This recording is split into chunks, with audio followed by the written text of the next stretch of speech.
Hi, Scorpio! Kamusta? Welcome back to Pinay Angel Tarot. This is your September kapalaran para sa mga Scorpio. Sun, Moon, Rising, and Venus signs. General reading po ito, kaya maaari mag-resonate sa'yo o hindi. I-take mo lang yung nag-resonate, hayaan nyo na yung hindi nag-resonate kasi baka para yun sa iba. Love reading, ayan, love reading.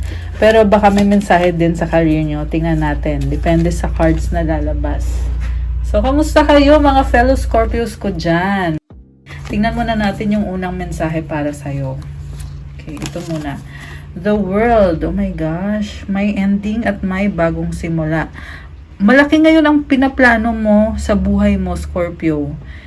And yung iba, possible na magta-travel, possible din na something international, siguro negosyo, or malaking pagbabago. Mukhang marami kang lessons learned, kaya parang sinasabi sa'yo, gamitin mo yung mga lesson learned para sa bagong simula para sa'yo ngayon. Ayan, nakakatuwa naman. Oo nga, nagkaroon ka ng mga struggle, pero kahit na nag-struggle ka, natuto ka. Okay, and next card, ayan, baliktad. Help from above. So, merong tulong, mukhang miracle, something unexpected, pero malaking blessing ito. Kakatapos lang nag-full moon kahapon. Actually, hanggang ngayon, malaki pa rin naman ang moon. So, I feel like nag-manifest ka or nagmamanifest talaga yung mga pinapangarap mo. At merong malaking blessing. Ayan. Nakakatuwa. So, ang crystal na nakuha mo is calcite. Busy times and multitasking. Take charge of your schedule during this busy time and honestly assess your underlying reasons for being busy. So, parang feeling mo nauubusan ka na ng panahon para sa sarili mo kasi sobrang dami mong ginagawa or marami kang responsibility. Pero at the same time, sobrang positive at sobrang masaya itong energy na to, guys. And also full of passion ka. So, nakakatawa actually. And, yun. Appetite, progress, not perfection. Parang ang dami mo nakikita na kailangan ayusin ngayon. Pero wag daw mag-alala. Ang mahalaga kasi, merong progress or nag-i-improve ka. Kahit hindi perfect ang mga bagay-bagay.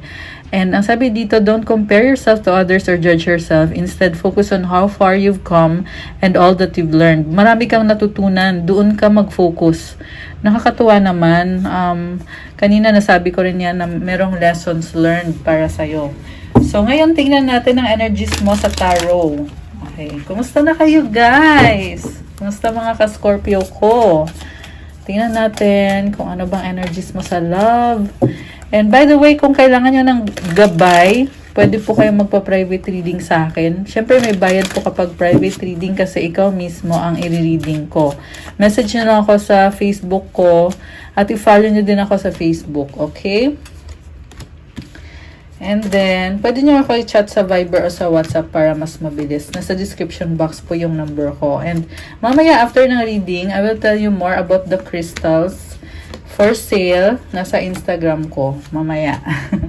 Okay, so ito na yung cards mo. Okay. Overall energy, the Magician. Oh my goodness. Nagmamanifest ka. Kita mo yan, oh, infinity symbol. Sabi dito, handa ka na, Scorpio. Nasa sayo na lahat ng kailangan mo. Kita mo, ang dami mong tools dito. Parang minafeel ako na parang natataranta ka ngayon kung paano mo ba gagawin, ano bang unang gagawin mo. Siguro dahil sa dami ng options. Also, overwhelming din kasi ang energy ng full moon eh. Nakaka-affect din yan sa emotions mo, sa iniisip mo. Kalma lang. Yan lang yung masasabi ko. Actually, ang ganda nga ng energy eh. Kasi like I said, Magician, kita mo naka-white siya oh. It symbolizes na very pure ang intention mo, Scorpio. And meron kang tinatry ayusin sa sarili mo or sa buhay mo ngayon. Wow, nakakatuwa. Okay. So, ang focus mo ngayon, the Tower. Okay. Itong tower, guys, pagbabago, malaking pagbabago. So, siguro meron kang kailangan gawin and hindi siya madaling gawin. Pero, once na nagawa mo na yan or na-overcome mo na yan, magiging magaan ang mga bagay-bagay. Ayan. What crosses you? 4 of Wands. Wow. So, merong pagbabago. parang nakita ko dito, nagdadalawang isip ka. Kasi, kailangan mong baguhin yung isang bagay na stable na eh. So, may feeling ka ngayon na pag ginawa ko to, baka mahirapan ako. Parang ganun yung iniisip mo. Siguro, bago mo gawin, pag-isipan mo muna mabuti, iplano mo kung ano yung advantages and disadvantages. Kasi nakita ko, stable ka naman eh. So, bakit mo kailangan ayusin kung okay naman? 'Di ba? Or siguro energy lang to na parang excited ka to try something new kasi feeling mo you can achieve more sa buhay mo ngayon. Pero you are already very stable. Ayan. So, what lies below you? Okay, may nakita ko dito guys na merong person, yes, nagmamahalan kayo ng taong yan. Parang nagkakaroon kayo ng struggle ng taong yan kasi gusto mo siya, gusto ka rin niya, pero parang feeling nyo, ang dami nyo pang kailangan ayusin sa relasyon nyo or sa connection nyo. Ayan, number 2 eh. ang dami nyong iniisip na, or nafe-feel na gusto nyong ayusin or gusto nyong gawin sa connection nyo ng taong yan. What lies above you? 8 of Swords. Okay, so yung nga lang, hindi ka makagalaw kasi, I feel like you are taking it slow na, alam mo kasi na meron pang mga ibang bagay na, ay sorry, sorry, may iba pang bagay na kailangan gawin or priority. Kaya, iniisip mo, hindi ako makagalaw sa ngayon. Pero, I feel like gusto lang sabihin sa'yo ni universe na may iba pa namang paraan. Okay? Kung meron kang gusto ma-achieve sa buhay mo ngayon, maraming paraan kung paano mo yan magagawa. Ayan. And then, what lies behind you? Knight of Swords. And what lies before you? Knight of Cups. So, kita mo, papunta siya doon. Ito, papunta siya dito. So, mukhang dati nagustuhan mo yung taong yan kasi curious ka sa kanya. Pero, ngayon, gusto mo na siya kasi attracted ka na sa kanya. Romantic na yung feelings mo. Iyan yung nakita ko dito, guys. So, ibig sabihin, parang lumalalim yung pagmamahal nyo sa taong yan. Oh, kilig! Kinilig ako dun ah. Okay, and then, 9 of Pentacles. Sa totoo lang, ngayon gusto mo mag-isa ka kasi marami kang ginagawa sa sarili mo, para sa sarili mo, sa buhay mo. Nag-improve yung finances mo, yung stability nag-improve, masaya ka. Kita mo, ang ganda ni ate dito, di ba? Ang haba ng gown niya, di ba? So, ibig sabihin, alagang-alaga mong sarili mo. So, parang feeling mo dito, kontento ka. Kahit merong taong gusto mo or mahal mo, pero kontento kang mag-isa, Scorpio, at masaya ka. At kayang-kaya mong sarili mo. Okay, strong naman talaga ang mga Scorpio kasi. 'Di ba, guys? Okay. Yung person mo naman, oh my gosh, siya pala tong the world. Parang nakita ko sa kanya, nagbago siya. I feel like pabalik siya sa'yo ngayon. Meron siyang malaking pagbabago sa kanya. Ayan, kung ano man ang nangyari dito sa taong to, siya pa rin naman yan. Gusto ka pa rin niya. And, ayun. Yung nga lang, parang may iba sa kanya. Ewan ko kung bakit. Mamaya, i-clarify natin. So, ang mutual energy nyo, 7 of Pentacles. And yung outcome is 3 of Cups. So, pareho kayo, inaalagaan nyo yung connection nyo or yung relasyon nyo. Pero feeling nyo, it's never enough. Parang ganun yung feeling mo dito na ginagawa ko yung best ko. Pero bakit parang ang hirap magkaroon ng stability dito? So, nag-isip kayo worth it ba tong ginagawa ko? Worth it ba na i-commit ko yung sarili ko sa taong yan? So, yan yung tanong. Kasi, nag-invest ka din ng panahon mo, nag-invest ka din ng pera, ng lahat. Lahat ini-invest mo. So, inisip mo kung tama ba tong ginagawa ko? Ayan, tingnan natin, guys. Yung outcome is 3 of Cups. Masaya ka kasi sa ginagawa mo. Merong celebration dito. Parang in-enjoy nyo kung anong meron kayo na parang wala lang, magaan lang. Okay. So, mag-clarify tayo.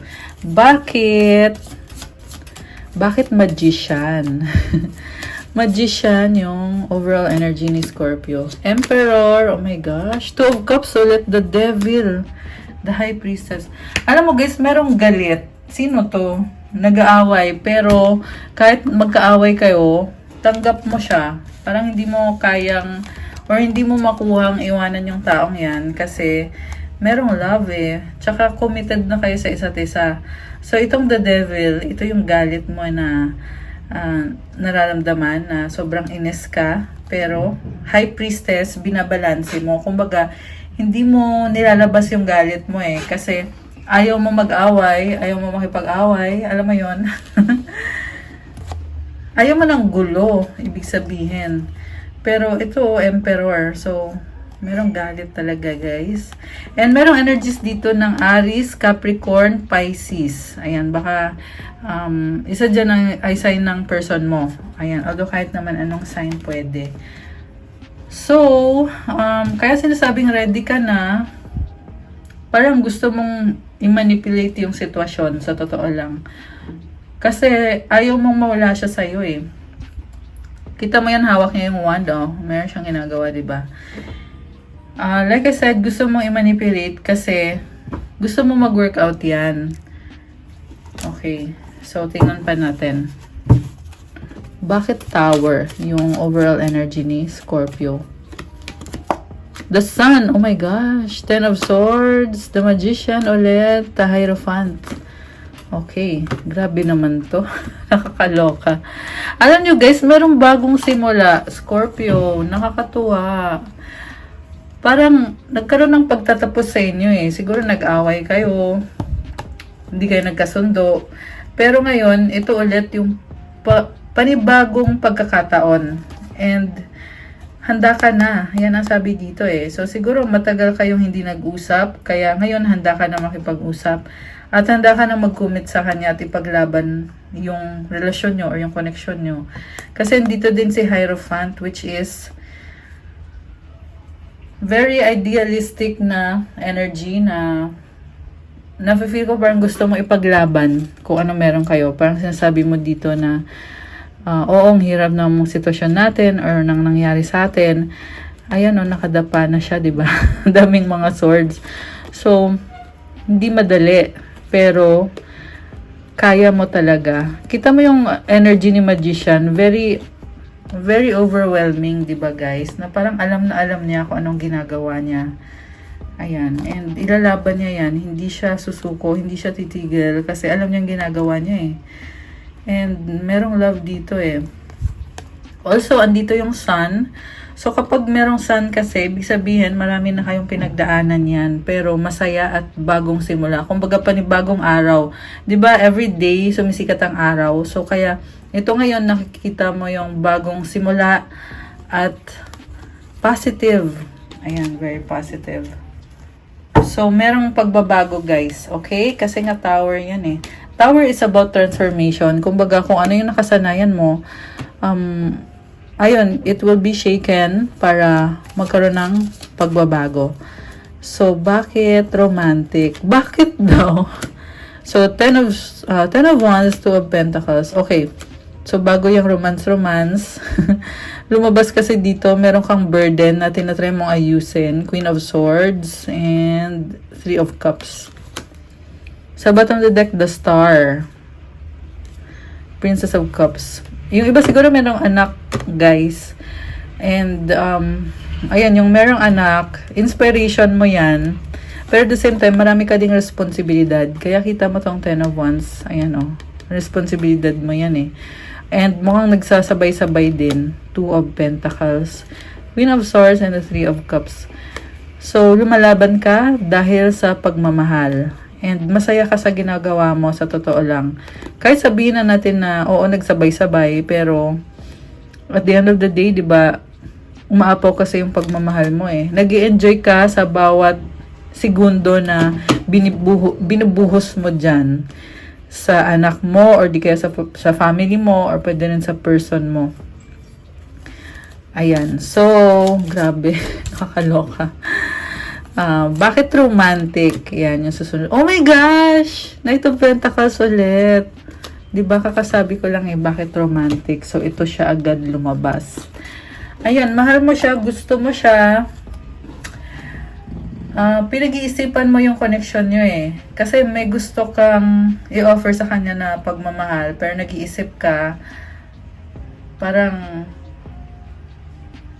pinipigilan mo yung sarili mo or baka nahihiya ka. Iniisip mo kasi na tama ba na magkagusto ko sa kanya? Tama ba na mahalin ko siya?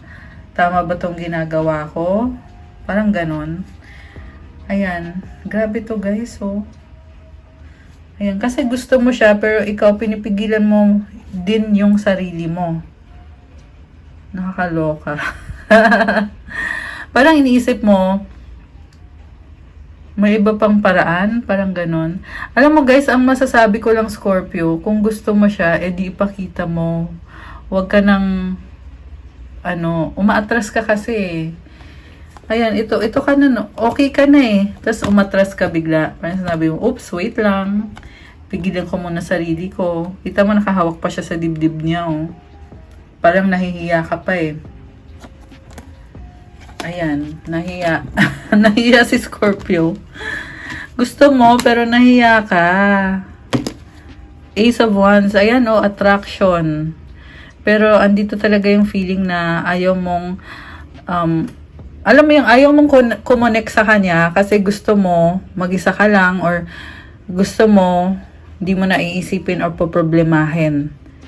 Hindi naman sa problema siya kasi gusto mo siya eh. Ibig sabihin, pinapasaya ka niya, masaya ka sa kanya, pero ayaw mo munang isipin. Ayan. Ayaw mo munang isipin. Two of Swords, the Fool. Nagdadalang isip ka na para kang, para kang tanga. Kasi gusto mo, pero ikaw din yung umaayaw. Kasi nagsiset ka ng boundaries. Kaya pala. Kasi sinasabi mo dito, gusto kita, pero wait lang. Baka mamaya mali itong ginagawa ko. Preno muna. Stop muna. Parang kaya pala pinipigilan mo sarili mo. Kasi you're setting boundaries. Kita mo naka-point sa kanya yung mga wands. Tapos may hawak siyang isang wand na mahaba. Yan yung depensa mo para sa sarili mo eh. Na, kumbaga, sinasabi mo, may boundaries ako. Hanggang dyan ka lang. Kaya pala. Okay. And then, merong communication, 8 of Wands, or travel, justice. Alam mo guys, kahit pigil kang ng pigil, Scorpio, nakikita ko pa rin na meron pa rin communication. And babalansihin mo pa rin yung mga bagay-bagay. The Star. Okay. This can be wish granted. King of Swords. The Hermit. Baka may kadeal kang Aquarius, Air sign, Gemini, Libra, Aquarius, Virgo. So, sa nakita ko dito, may pinag-aaralan ka connected sa mga pangarap mo para sa future. And very logical ng isip mo. Alam mo yung pinapangarap mo, kakaiba. Scorpio.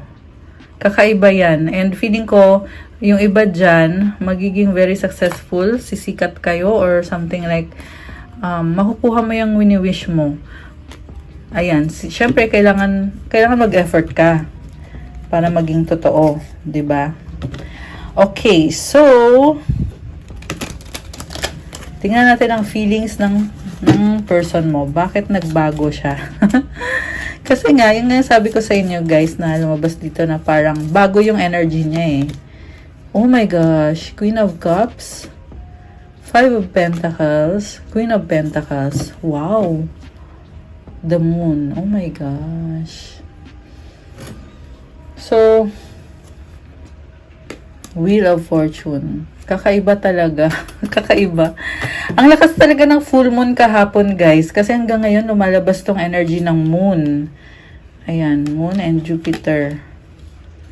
Wheel of Fortune and 4 of Pentacles. So, meron kang gustong gawin para sa sarili mo. Something na kakaiba. Wheel of Fortune or something big. Kasi feeling mo kaya mo, pero nag-iingat ka kasi gusto mo talaga din naman na maging successful ka. The Lovers, kailangan may malaking desisyon na gagawin.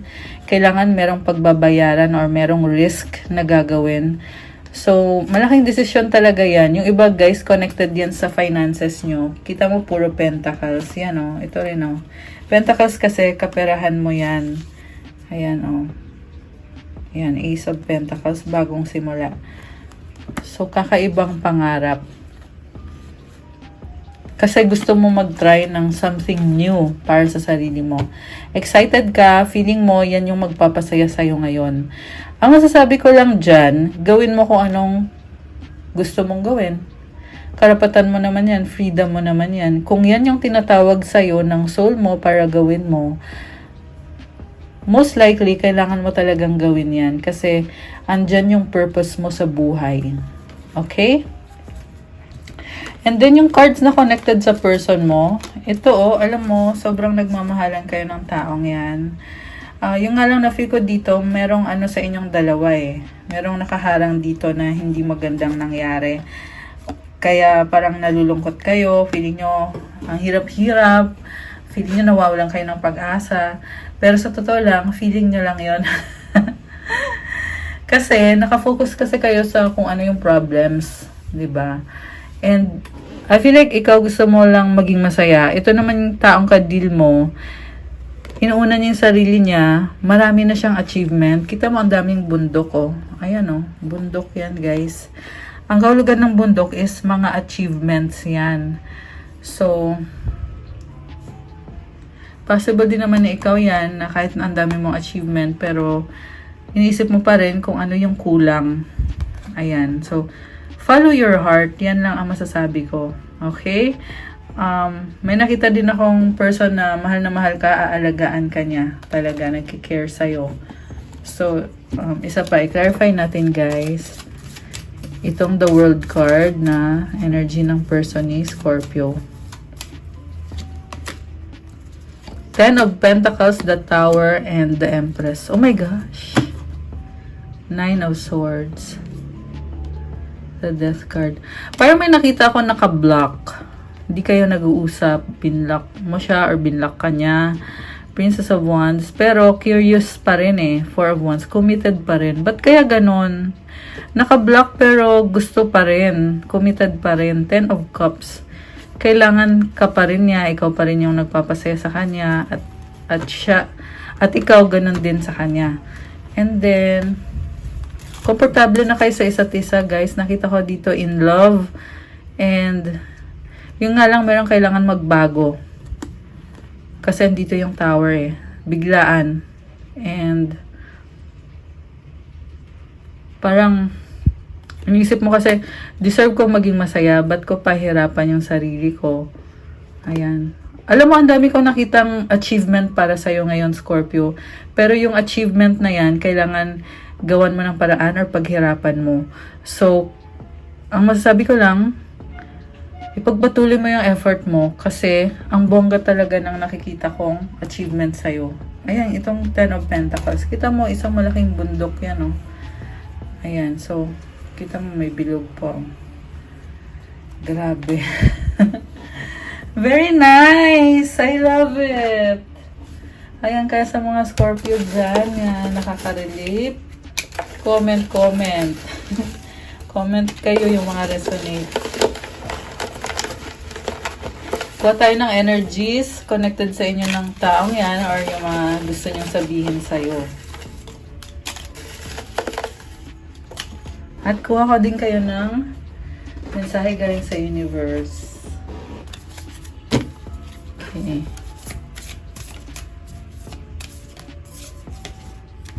And then, ng self-care card.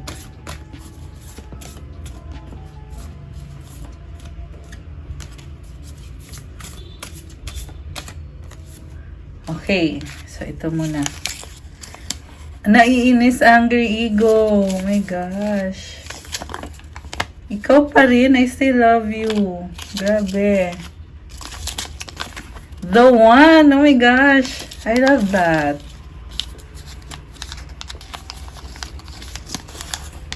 LDR, long distance relationship.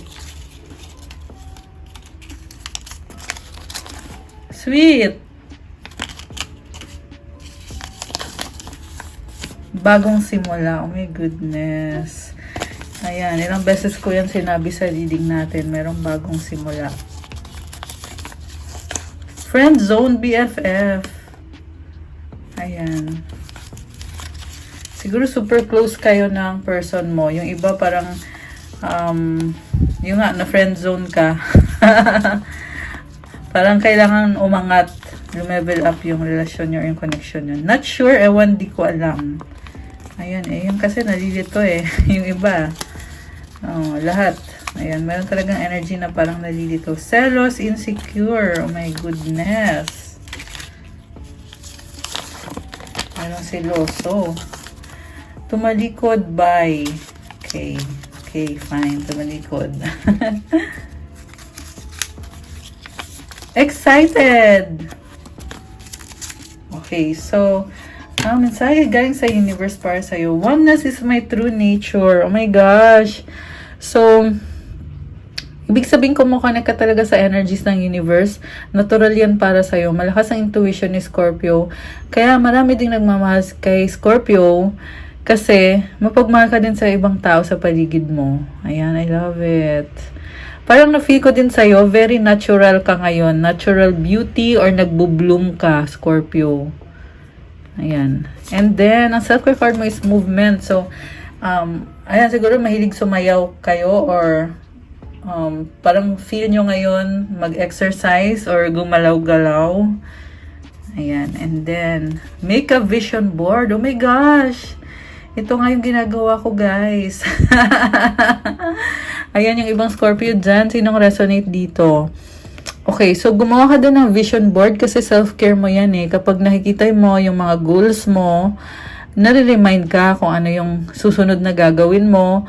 Kasi motivation mo din yan para gawin mo yung trabaho mo or mag-focus ka sa kung ano yung kailangan mong gawin ngayon para ma-achieve mo itong mga vision mo. Ayan, sobrang nakakatuwa. May moon cycles pa siyang nilagay, Ayan. Very nice, Scorpio. Okay, guys. So, that's what I have for you for your September kapalaran. Thank you for watching. Kung nag-resonate kayo at need nyo ng gabay or ng more information, pwede kayo magpa-private reading sa akin. Message na kayo sa akin sa Facebook page ko, Pinay Angel Tarot, or sa Viber or sa WhatsApp para mas mabilis. Nasa description box po yung number ko. Syempre, may bayad po yan kapag private reading kasi ikaw mismo ang i-reading ko. Also, about the crystals, marami at iba-iba pong crystals natin, guys. Meron for attraction of love, for communication, for negotiation. Meron ding for business, wealth, prosperity, and abundance. At syempre yung for manifestation. Kasi kailangan nyo talaga yan, guys.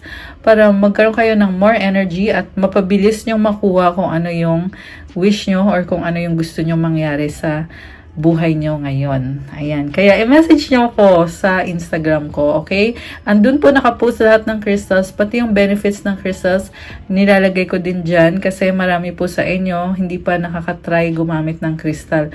Kaya nilagay ko na dun yung benefits para kayo na mismo makita nyo at makapili kayo kung ano yung best para sa inyo. Sobrang ganda ng crystals, guys, and lahat yan ay galing sa iba-ibang sources sa buong mundo.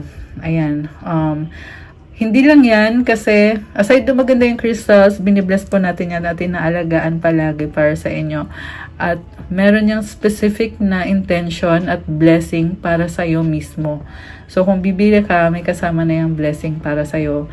May prayer na and all good intention lang po tayo. Wala po tayo ng mga negative intentions. At meron kasi minsan nagme-message sa akin madalas na magpapagayuma daw. So, hindi po good yung gayuma. Negative po yan. Kulam din yan. Kaya, wala tayong ganyan. Okay? Kung gusto nyo, manifestation or petition or white spell para sa love, pwede po. Pero gayuma, wala po tayong ganyan. Alam niyo yung sinasabi ko, guys.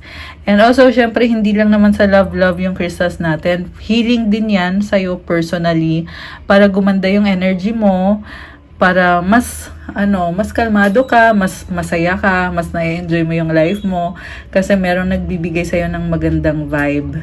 Ayan, ang crystal para sa Scorpio is malachite po talaga. Pero maliban sa malachite, marami pa pong iba. And, ayan, check out nyo na lang po sa Instagram ko at i-message nyo ako. Thank you so much, Scorpio. Have a good day. And i-like nyo po yung video na to ngayon na. Syempre, i-comment nyo kung nagustuhan nyo ba or kung nag-resonate sa inyo. Okay? Ayan, have a good day. God bless. I'll see you again soon, guys. Bye!